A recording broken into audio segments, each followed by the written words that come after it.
Hello Chetan గారు. Hello madam. ఈ రోజుల్లో ఎవరిని అడిగినా కూడా చక్కగా చాలా సగౌరవంగా చెప్పుకునే మాట ఏంటంటే, నేను 50 ఏళ్ళు 60 ఏళ్ళు సాధించలేనిది 20 ఏళ్ళలోనే సాధించాను అని. అవే మోకాలు నొప్పులు. వెరీ కామన్ అయిపోయిందండి మోకాలు నొప్పులు. సో ఏ విధంగా దీన్ని ఓవర్కమ్ చేసుకోవాలంటారు? ముందు జాగ్రత్తలు ఏ విధంగా పాటించాలి? వచ్చిన తర్వాత హోమియోపతిలో ఎలాంటి రెమెడీస్ ఉన్నాయి, మెడికేషన్ ఉందని తెలుసుకోవాలనుకుంటున్నాను. మీరు ఇప్పుడు సాధించిండ్రు అని చెప్తున్నారు కదా, 20 ఏళ్లకు మోకాలు నొప్పులు. మీరు ఒకసారి గుర్తు తెచ్చుకోండి, మీరు చాలా చిన్నగా ఉన్నారు, లేకపోతే మీకు ఒక 8 years 9 years ఉన్నప్పుడు మీ చెల్లెలు తమ్ముళ్ళు ఉంటారు కదా, వాళ్ళకు 2-3 ఏండ్లు ఉంటాయి కదా, వాళ్లకు ఇట్లా 1 year 1.5 year రాగానే అందరూ టాయ్లు అవి ఇవి తెచ్చి ఇస్తుండే కదా. కానీ అమ్మమ్మ ఇంట్లోకి వెళ్ళి ఒక చిన్న సైకిల్ వస్తుండే పిల్లోని కోసం, అవునా కాదా? ఆ చిన్న సైకిల్ వాడు పైడలు కొట్టుకుంటా మొత్తం చుట్టూ ఇంట్లోనే తిరుగుతుండే. అమ్మ పరేషాన్ అవుతుండే, వాళ్ళ పిన్ని పరేషాన్ అవుతుండే, నానమ్మ ఏంద్రా ఎందుకు ఇచ్చిండ్రు వీనికి సైకిల్, మొత్తం దీని మీదనే తిరుగుతుండు అని, అవునా కాదా? అవునవునండి. ఇప్పుడు ఆ సైకిల్ ఎవరైనా ఇస్తుండా? లేదు. ఇప్పుడు బ్యాటరీ ఆపరేటెడ్ మోటార్ సైకిల్ ఇస్తున్నారు 2 ఏండ్ల పిల్లలకి 3 ఏండ్ల పిల్లలకి. అంటే వద్దురా, నీ మోకాలు వాడుకోకు, నువ్వు నడవకు, ఇప్పుడు నుంచి అలవాటు చేసుకో. ఏమైతుందంటే 15 ఏండ్లకి 20 ఏండ్లకు నీకు కూడా మాలాగా మోకాలు నొప్పులు వస్తాయి, అవునా కాదా?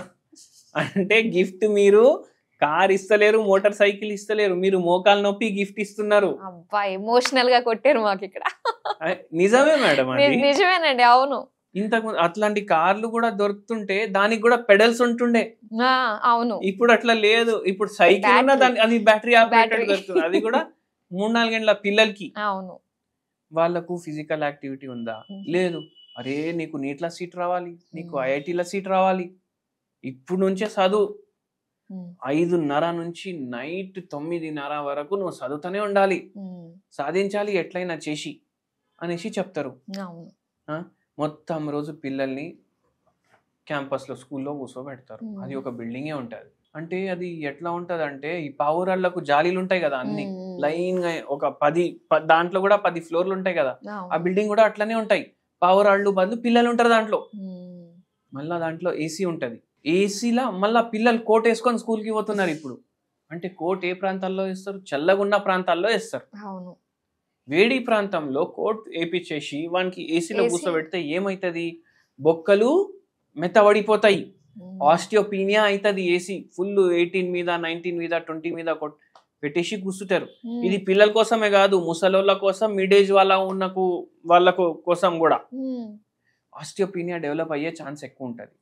మొత్తం రోజు వానికి ఎండలో ఓతనే లేడు వాడు, విటమిన్ డి తగ్గిపోతుంది కదా, ఆస్టియోపీనియా అవుతుంది, ఆస్టియోపోరోసిస్ అవుతాయి, ఆస్టియోఫైట్స్ ఫామ్ అవుతాయి, ఆస్టియోఆర్థరైటిస్ అవుతుంది. అందుకే ఆ యంగ్ ఏజ్ వాళ్ళకి కాదు, ముసలోళ్ళకి కూడా చాలా తొందరగా. అంటే వాడు ముసలోడు ఏస్తోడు కాడు, బాడీతోటి ముసలోడు అయిపోతాడు వాడు. ఏసీ ఏం అవసరం మీకు చెప్పండి? చలికాలంలో బయట టెంపరేచర్ 21 ఉంటుంది, ఇంట్లో మనం 22 పెట్టుకొని కూర్చుంటాం, అవునా కదా? ఏం లాభం చెప్పండి మీరు? అరే లేదు పొల్యూషన్ వస్తుంది, మొత్తం కిటికీలు బంద్ చేయి, అన్ని బంద్ చేయి, వెంటిలేషనే ఉండదు. అదే బయటికి పోయిన గాలే మళ్ళీ పీల్చుకుంటా కూర్చుంటాం, ఏమైతుంది? ఆటోమేటికలీ బోన్స్ కి ఎఫెక్ట్ అవుతుంది.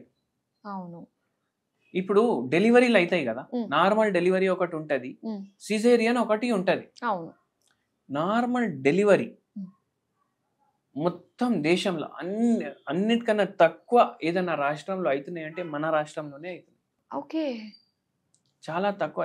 మళ్ళీ అది సిజేరియన్ చేపించుకుంటారు. సిజేరియన్ చేపించుకున్నాక మళ్ళా వాళ్ళకు తర్వాత ఏంది పరేషాని, ఏదో ఒకటి ఎపిడ్యూరల్ వల్ల ఒక్కొక్కసారి నడుము భాగంలో కూడా నొప్పి స్టార్ట్ అవుతుంది.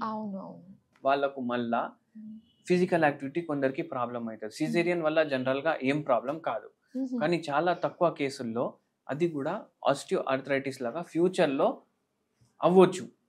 మళ్ళీ ఫైబ్రాయిడ్ అయ్యే ఛాన్సులు ఎక్కువ అయిపోతాయి వీళ్ళకు. గర్భసంచిలో ఫైబ్రాయిడ్ అయ్యే ఛాన్సులు ఎక్కువ అయిపోతాయి. ఫైబ్రాయిడ్ అయితే వాళ్ళు చాలా మంది గర్భసంచిని తీపించుకుంటారు. గర్భసంచి తీపిస్తే ఏమొస్తుంది? మళ్ళీ ఆస్టియో ఆర్థరైటిస్ అయ్యే ఛాన్సెస్ పెరిగిపోతాయి కదా. అట్లా కూడా చాలా మందికి అవుతుంది. ఇప్పుడు ఒక పేషెంట్ వచ్చారు, 48 ఏండ్లు పేషెంట్ కి, ఫీమేల్ పేషెంట్. వాళ్ళ ఆయన చనిపోయి 4 ఏండ్లు అవుతుంది. ఎట్లా అంటే క్యాన్సర్ వచ్చి చనిపోయారు. పిల్లలేమో 2 కూతుర్లు పెళ్ళిళ్ళు అయిపోయినాయి, బయట సెటిల్. ఒక ఆమె ఆస్ట్రేలియా, ఒక ఆమె యుఎస్.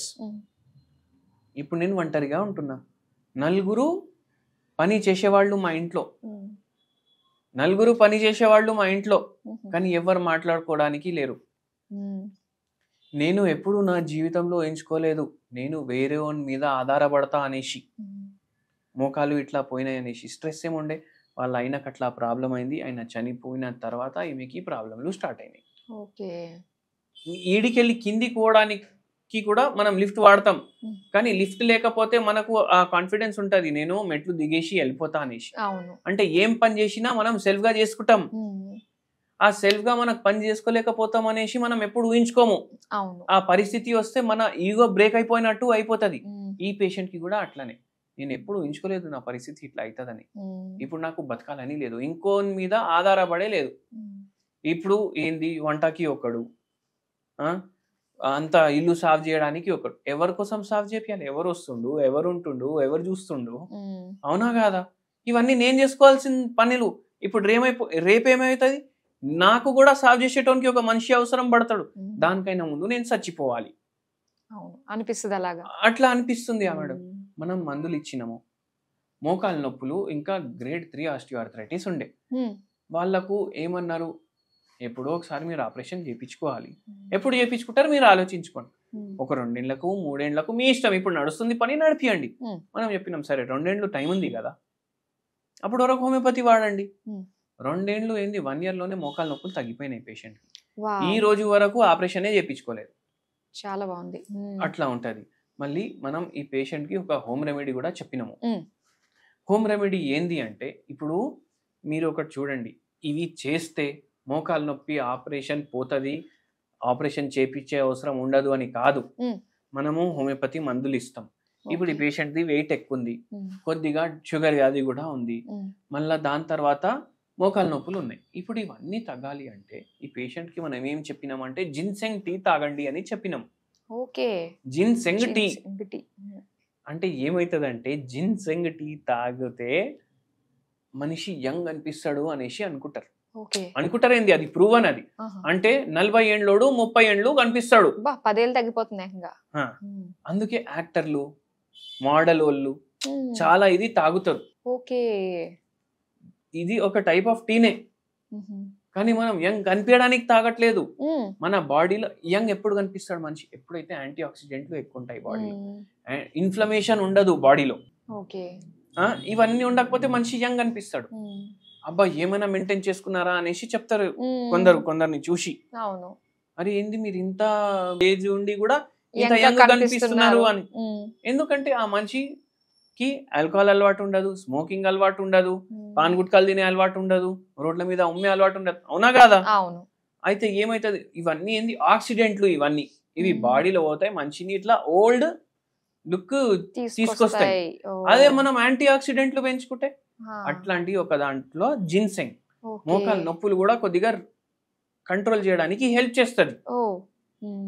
డైలీ ఒక కప్పు తీసుకోండి, మంచిగా మీకు ఇది ఉంటుంది జర. ఓకే, బాగుందండి. సో ఇందులో మనకి 2 రకాలుగా కవర్ చేశారు. యంగ్ గా కనిపించడానికి జిన్సెంగ్ టీ అండి, దాంతో పాటు మోకాలు నొప్పులు కాస్త కంట్రోల్లో ఉండడానికి కూడా తాగొచ్చు అని.